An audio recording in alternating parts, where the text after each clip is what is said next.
Bang Mihdan, Bang Novel, Bang Damai nanti ya bisa bicara. Saya mengantarkan saja. Nah, beberapa poin yang penting nanti saya sampaikan. Cukup ya? Ada lagi? Sini. Baik. Bismillahirrahmanirrahim. Udah siap? Perlu ini nggak? Iya, perlu itu. Buruan, biar nggak. Ya, saya tunggu dulu, saya tunggu. Mana? Buru. Nggak profesional nih. Maklum, kalau yang ini pro, dapat bayar. Ya, cuma dapat pahala sih. Pro bono juga. Jangan bocorin gitulah, malu saya. Ya, Bang, nanti kasih statement Bang saya dulu ya, Bang. Bismillahirrahmanirrahim. Ya udah. Bismillahirrahmanirrahim. Assalamualaikum warahmatullahi wabarakatuh. Terima kasih rekan media sekalian sudah berkenan hadir bersama kami. Tadi kita sudah periksa saksi, beberapa saksi sudah kita periksa, salah satunya tadi dari saksi pelapor. Ini aneh ini. Kasus ini benar-benar aneh. Di dalam ketentuan pasal 27 ayat 3 dan 28 ayat 2 Undang-Undang ITE, Undang-Undang nomor 19 tahun 2016 yang ini merupakan perubahan Undang-Undang nomor 11 tahun 2008, itu yang dipersoalkan yang menyebarkan, yang mendistribusikan konten, bukan pembuatnya. Dan tadi saksi mengaku pertama kali mendapatkan dari ketua Ansor atau Banser Gus Yakut. Berarti dalam perkara ini justru yang mendistribusikan atau yang menyebarkan itu adalah Gus Yakut. Tetapi kenapa tadi tidak diperiksa? Dia mengatakan mewakili Gus Yakut. Tetapi Gus Yakut tidak di BAP tadi informasinya. Padahal ini delik yang genus deliknya 310 KUHP, pencemaran, harus prinsipal yang diperiksa. Bukan kuasa hukum boleh, tapi hanya sebagai pelapor. Tapi tidak sebagai prinsipal. Karena dia yang tahu prinsipal itu, apa sih yang dicemarkan tentang dirinya begitu loh. Jadi ini yang paling penting dan saya mohon pertama dari Bang Mihdan untuk menyampaikan, kemudian Bang Damai, selanjutnya Bang Novel. Terima kasih dan nanti Riki untuk kasus untuk persoalan penangguhan. Silakan, Bang.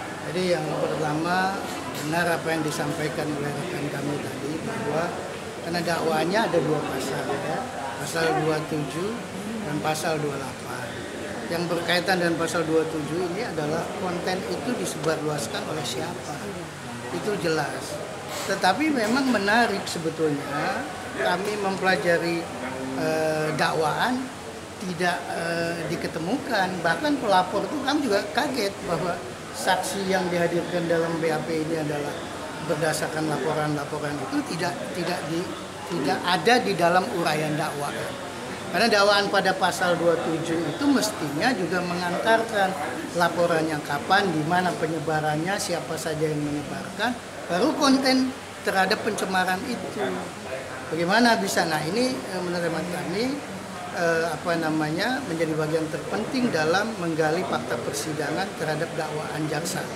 Dan menarik memang perkembangannya, ternyata majelis hakim pun pada kesimpulannya juga kalau begitu kita putar aja dulu deh videonya gitu loh, kita putar kemudian baru pada saksi-saksinya ya bisa jadi dapat dari mana itu, siapa yang menyebarkan dan lain sebagainya ya.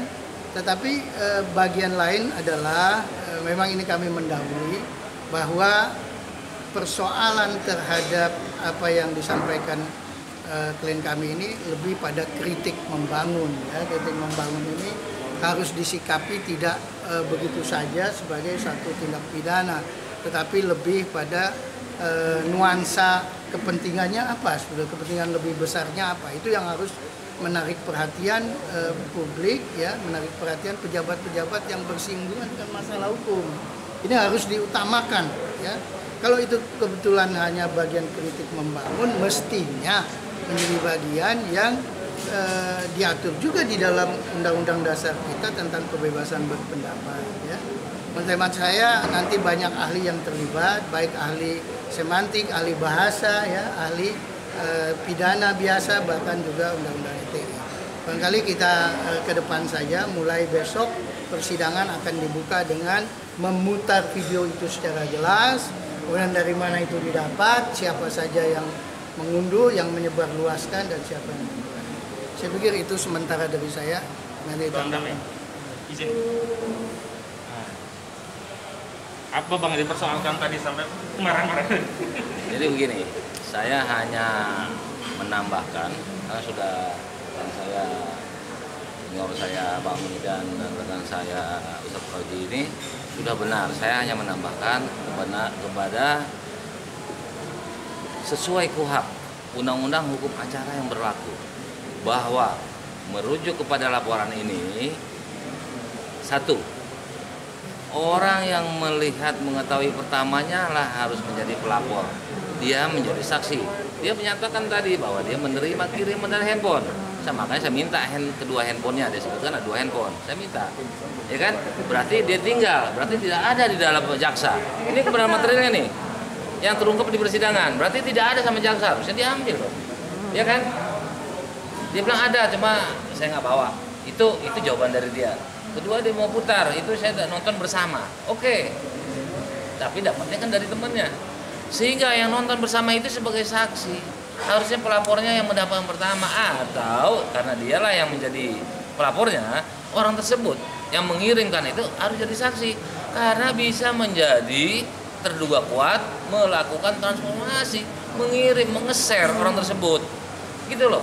Jadi memang kalau hukum acara ini diawali dengan tidak adil, maka tidak akan keadilan itu didapatkan. Karena JPU harusnya menolak, harus menahan, harus memanggil orang tersebut. Gitu loh.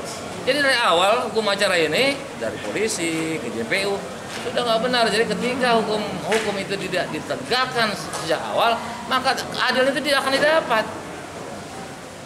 Ya kita harapkan di majelis hakim ini terakhir mau nggak menegakkan keadilan itu.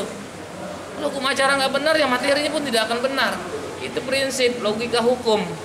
JPU harus menolak. Ketika orang itu mana? Dia pelapornya, satu, atau dia menjadi saksi. Demikian, jadi kita terus terang memang kita pesimis dengan penegakan hukum saat ini. Hukum sangat leks, barang mewah. Demikian, mungkin ada rekan saya lagi, terserah. Wassalamualaikum warahmatullahi wabarakatuh. Izin Bang Novel. Jadi apa yang disampaikan oleh Bang Damai tentang keadilan, tentunya kita melihat ini sangat jauh, pesimis untuk keadilan bisa ditegakkan. Akan tetapi kita ikhtiar. Karena yang dikejar adalah usaha urusan hasil, bukan urusan kita, urusan politik. Dan ini tentu jelas banyak sangat syarat sekali kepentingan politik. Kalaupun masalah ini dijabarkan, ini seharusnya diselesaikan dengan dialog. Dan PBNU ngerti mana yang harus dialogkan dan mana yang harus dipidanakan. Nah, persoalan ini kita juga melihat ada kesamaan pada saat Undang-Undang ITE itu bisa berlaku, artinya ada rangkaian-rangkaian yang terjadi. Waktu ketika bisa dijadikan atau di jurisprudensialnya, yaitu kejadian Ahok yang dikejar Buniani. Padahal segitu banyaknya pelapor tidak ada yang melihat unggahan itu dari Buniani. Tapi yang dikejar adalah mengunggah. Yang pertama itu yang mengunggah. Nah, kita akan kejar itu mengunggahnya. Giliran ini mereka mencoba, termasuk hakim, ingin melepaskan. Nah, kita akan kejar yang mengunggah ini siapa, karena ini biang kerok dan ini biang keladinya. Nah, insya Allah mudah-mudahan minggu depan kita bisa kejar ini biang keroknya nih yang mengunggah, karena mengunggah ini adalah punya bertanggung jawab, karena menyebabkan yaitu terjadi konflik, perpecahan anak bangsa, terjadi perseteruan yang sampai saat ini, dan itu adalah kepentingan politik. Kalau bukan kepentingan politik, yang unggah itu bisa dihadirkan, nggak ada pelaporan sampai saat ini kepada Gus Nur. Hanya itu mungkin yang saya sampaikan. Terima kasih. Ya, terakhir dari Bung Riki terkait penangguhan gimana tadi? Kok ada bundelan besar itu apa itu bundelan besar itu? Terima kasih. Lagi-lagi sedari awal kami berupaya bagaimana klien kami ini dapat ditangguhkan minimal, karena beliau juga punya hak untuk Nah, dan tadi melengkapi berkas ada puluhan jaminan orang, tokoh, aktivis, dan para ulama. Nah, dan yang juga menjadi catatan kami ini seperti sedari awal sudah ada berat sebelah. Kalau kita merujuk pada Perma nomor 4 tahun 2020 di pasal 2, itu mestinya yang namanya jaksa dan terdakwa itu mesti hadir gitu.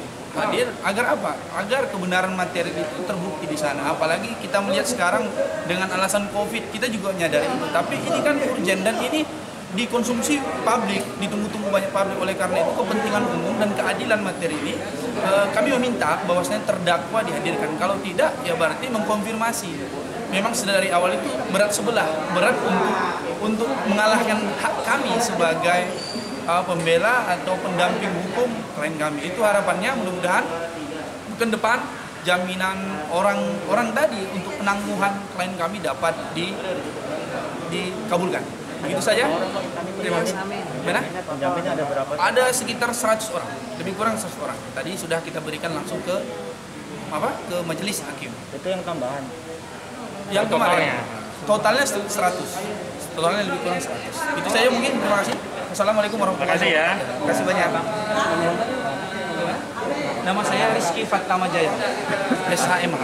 Siap. Terima kasih. Ya, Bang. Ya, sama. Mantap.